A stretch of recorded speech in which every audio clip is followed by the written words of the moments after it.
Olá pessoal, seja muito bem-vindo ao Diário de um Médico. Eu sou o Dr. Marco Félix e hoje nós vamos falar de um tema que sacudiu a Semana da Saúde no Brasil. Nós vamos falar sobre o Profimed, que é chamado de nova OAB da medicina. Não sei se você ficou sabendo sobre isso, se não, esse é o melhor momento. E se você ficou sabendo, agora é hora de tirar todas as suas dúvidas na visão de um médico especialista. Então tá preparado? Então bora lá escutar um pouquinho, sobre o Profimed, que também é chamado de a nova OAB da medicina. Vamos lá. E por que a gente está falando disso agora? Porque ele foi aprovado pela Comissão da Saúde do Senado, uma votação bem apertada, foi 11-9. E esse texto, ele passou na primeira etapa, literalmente, então ele ainda pode ser alterado, pode ter algumas alterações. E esse é um tema que divide muitas opiniões, tanto que foi muito apertada a votação, de 11-9. E, de forma direta, do que fala esse texto? É uma nova prova que virá e pode virar requisito para que os novos médicos consigam o CRM.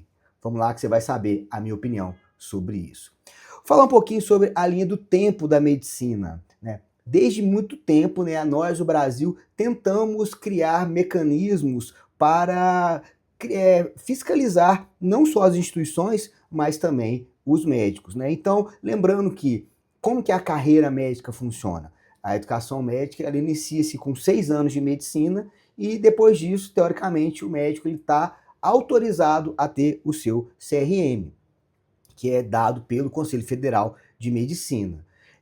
Então que foram criado o ENAD, que é uma tentativa de avaliar o estudante de medicina durante o curso, e depois tentaram criar o ANASEM, que é uma outra forma de fiscalização também das universidades. O tempo foi passando e criaram o Revalida, que é a prova que testa os médicos que foram graduados em instituições fora do país. Depois foi criado o ENAD, esse é de 2024, se não me falha a memória. O ENAD, mais uma vez, tenta testar as faculdades, o curso. O ENAMED, ele tenta ver a qualidade dos cursos, tanto que o ENAMED ele é chancelado pelo MEC. E agora o Profimed, que vai ser chancelado, quem vai cuidar disso é o Conselho Federal de Medicina, o que é muito importante, porque o MEC cuida da educação, os conselhos federais cuidam, no caso o Conselho Federal de Medicina, cuida da medicina no país. O nosso país ele tem uma questão muito intensa na expansão dos cursos de medicina. Nos últimos 20 anos foram criados centenas de cursos, tanto que o Brasil é o país do mundo que mais tem curso de medicina. E se for pegar isso proporcionalmente, nós temos mais cursos de medicina do que a Índia, do que a China, muito mais que os Estados Unidos. E esse crescimento muito rápido, ele pode ser muito perigoso, porque nós não conseguimos manter o mesmo padrão e nem ter o controle do padrão desses novos colegas que estão entrando no mercado, porque eu tenho uma qualidade de formação muito desigual. Cursos, por exemplo, no Sudeste, nas capitais, com hospitais de referência, laboratórios, e cursos no interior que nós sabemos que, infelizmente, são bem questionáveis. Qual é a base legal? A lei que diferenciou e que criou o Conselho Federal de Medicina, dos Conselhos Regionais de Medicina, é uma lei antiga, uma lei de 1957. Inclusive, essa nova lei do Profimed, ele vai tentar anexar essa informação que para o CRM, para o médico ter o CRM, ele precisa fazer essa prova. Então ele vai alterar essa lei de 1957 e com uma função muito simples, regulamentar, né, um papel regulamentatório e de supervisão para que o médico, assim que terminar a sua graduação, consiga o seu título para o CRM, de formas mais claras. E por que esses exames não bastam? O ENAD ele avalia o curso, mas ele não barra o CRM. O ENAMED é uma prova do MEC, mas ele não tem efeito no registro, né? A pessoa pode ir mal no ENAMED, mas ele vai continuar tendo direito ao seu CRM. O Revalida ele é só para estrangeiros, o que é muito importante. Então ele faltava uma porteira de entrada para barrar que novos médicos, talvez com uma formação ruim ou fraco, não tenham o seu CRM, que autoriza o médico a ser médico, literalmente. Essa PL de 2024, ela é uma tentativa, né, do senador Marcos Pontes, e o relator, inclusive, é um médico oftalmologista, Dr. Irã, que defende muita classe médica no Congresso, e a justificativa é proteger a sociedade e proteger os colegas, já que nós temos hoje centenas de escolas médicas, precisa ser não de uma reserva de mercado, mas de uma qualidade de mercado. Precisamos de médicos mais capacitados para você ter um atendimento mais digno, um atendimento técnico, né? Lembrando que o médico, ele é um técnico, né? Então, eu vejo com muito bons olhos todo esse movimento, né? E o que é o Profimed na prática? Ele é um exame de proficiência, né, que vai ser obrigatório após a graduação. Então o médico vai terminar o curso de 6 anos e vai fazer esse exame.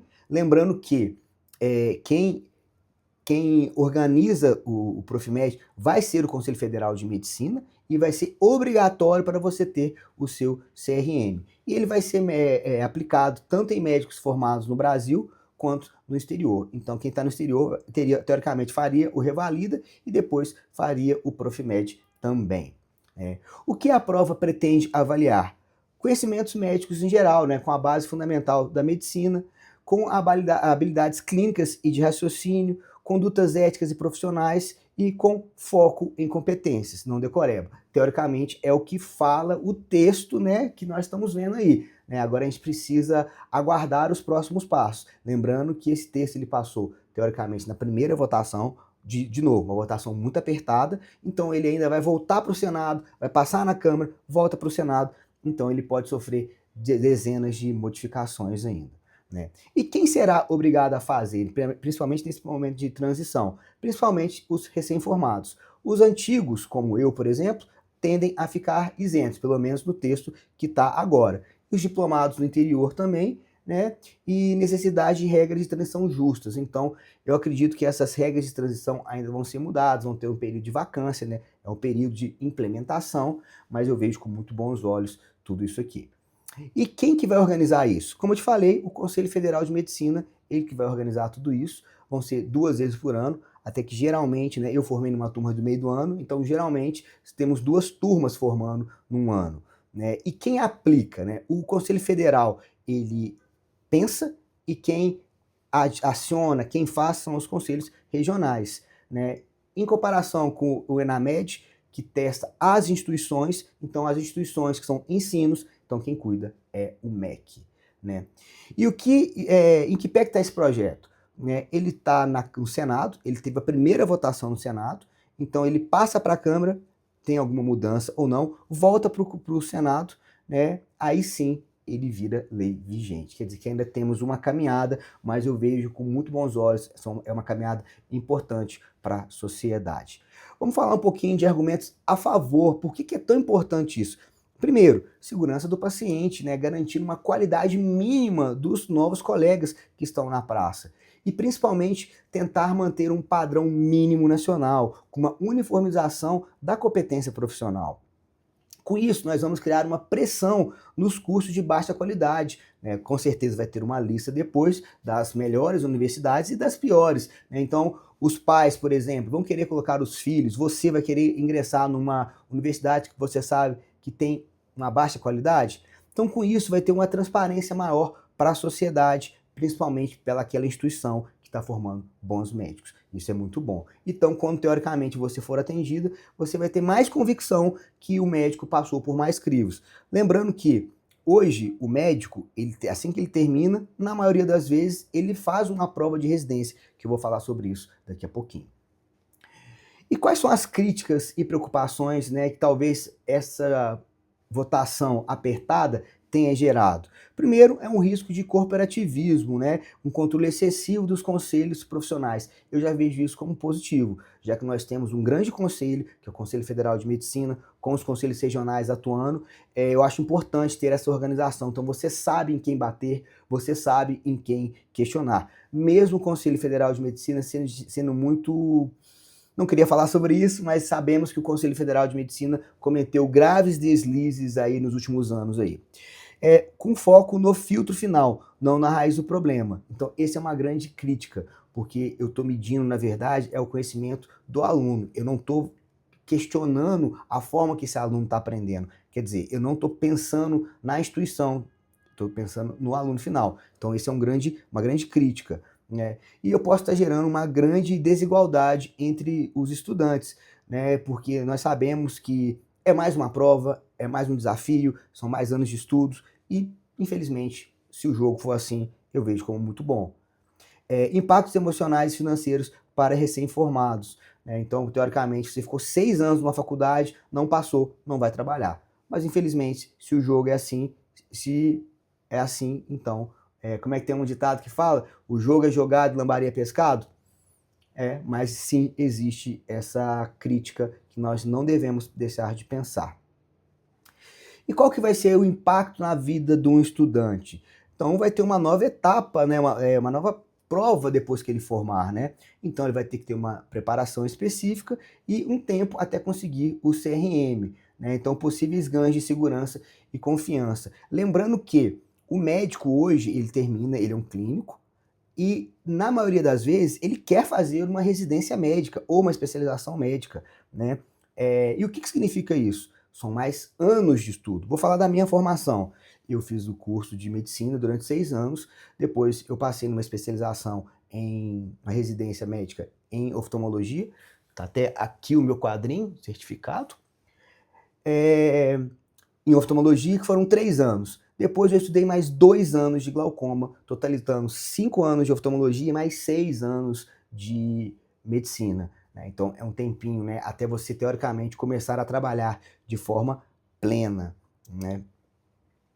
E qual é o impacto disso nas escolas médicas e no sistema? Primeiro que nas instituições elas vão ter uma grande pressão em faculdades que tiverem baixa aprovação e eles vão ter uma integração com avaliações do MEC, né, quando o MEC está fiscalizando essas universidades, o que é excelente. Com isso, vai demandar ajustes e foco na prática. Já para o sistema de saúde, eu posso ter um possível efeito na distribuição de médicos do SUS, já que eu vou ter, teoricamente, uma demanda reprimida. Vou ter mais médicos formando, não sei se todos vão conseguir a proficiência, né, e a distribuição nossa, que já é muito irregular. Hoje, nas capitais, no Sudeste, nós temos excesso de médicos, enquanto em locais mais distantes, em cidades do interior, em cidades do Norte, Nordeste, temos números menores de médicos. Infelizmente, isso tende a piorar, mas é uma fase transitória que depois eu acredito que o mercado vai se autorregular, né? E qual que é o cenário do futuro? Primeiro, uma aprovação sem grande... Qual que é o cenário, o que pode acontecer? Lembrando que o projeto ele tem um trâmite, ele foi agora passado na primeira etapa, ele vai ter uma segunda votação, Congresso, volta para o Senado, então ele pode ser aprovado sem grandes mudanças, ele pode ter uma aprovação com um modelo híbrido, né, mudando alguma questão, ele pode ser arquivado, né, ou outras interações podem surgir, né, outras formas de avaliação, né? Eu acho que o importante é essa discussão, e essa discussão ela não é nova, gente, isso aí existe há muito tempo, né, que a bancada médica, que ela é muito pequena, ela existe e ela sempre lutou por essas questões. Claro que nós vimos nesses últimos 20 anos aí, essa bancada médica aí sendo massacrada pelas bancadas das instituições de ensino, né, que privilegiam o mercado, não a qualidade do ensino, mas isso é papo para outro dia também. E cada ator dentro desse cenário aí vai ter uma função, né? Por exemplo, estudantes de medicina, eles vão ter que se preparar. Os residentes, para entrar na residência, será que eles vão precisar fazer a prova também? Será que o residente que passou na prova, ele vai precisar fazer essa prova? É um ótimo questionamento, né? Os médicos já formados, como eu vou precisar fazer essa prova? Eu que tenho registro de capacitação de especialista, como que funciona isso? as faculdades, os gestores vão precisar melhorar o seu currículo assim que as notas foram saindo? Como que a sociedade, os pacientes vão agir sabendo que existem faculdades que estão aprovando mais e outras? Então, são muitos questionamentos que apenas o futuro vai estar falando para a gente. E vamos falar um pouquinho da luz do fim do túnel, de hoje. Hoje você deve estar pensando, meu Deus, mas eu posso confiar nos médicos? Sim, você pode confiar na grande maioria dos médicos. Principalmente no médico que tem o RQE, que é o Registro de Qualificação de Especialista. Como que funciona isso? O médico, então, ele termina essa faculdade, ele vai fazer a sua especialização, a sua residência, e depois que ele termina, ele faz uma prova de título de especialista. Cada especialidade médica tem a sua prova de título. Oftalmologia, clínica, cirurgia, enfim. Esse registro é uma prova difícil, complexa. Isso mostra que o médico ele é sim capacitado, porque a prova de título ela é super difícil. Lembrando que a prova de residência médica ela é muito mais difícil do que a prova para entrar numa faculdade de medicina, até porque o funil vai ficando cada vez mais estreito. São dezenas, milhares de pessoas que querem na faculdade de medicina. Quando eles formam as vagas de residência médica, infelizmente, elas são pequenas, são poucas vagas de residência para esse tanto de médico que está formando no mercado. Então, quando você pega um carimbo médico que tem um RQE, você pode ter certeza que esse médico ele foi capacitado, né? Eu coloquei aqui o meu exemplo, né? Esse aqui é o meu CRM, né? Que ele é regionalizado, é CRM MG, e o registro de qualificação de especialista, esse é meu número. E onde que você pode procurar para saber se o seu médico ele tem essa capacitação? Você pode entrar no site do Conselho Federal de Medicina, que lá tem um registro de todos os médicos, e lá vai estar falando se ele tem apenas o CRM ou se ele é especialista. Ou então você pode procurar também na especialidade que você quer, como por exemplo no Conselho Federal, no CBO, no Conselho Brasileiro de Oftalmologia, que é no caso de oftalmologista. Então, cada especialidade ele vai ter uma sociedade que ajuda a pensar e a proteger. E eu quero terminar essa aula aqui deixando um questionamento. Qual que é a melhor forma de avaliação que você aí na sua casa imagina que seria para... Como que você gostaria que o médico fosse avaliado? Deixa aqui nos comentários, não deixe de compartilhar esse vídeo com quem você ama. E mais uma vez, eu vou te convidar a conhecer o Diário de um Médico, que é o meu portal, é o meu site, que lá tem o meu diário, tem os meus treinamentos e onde eu conto o outro lado da mesa do médico, né? E te capacitando para que você possa extrair o melhor da consulta médica. Eu sou o Dr. Marco Félix e te aguardo e até a próxima.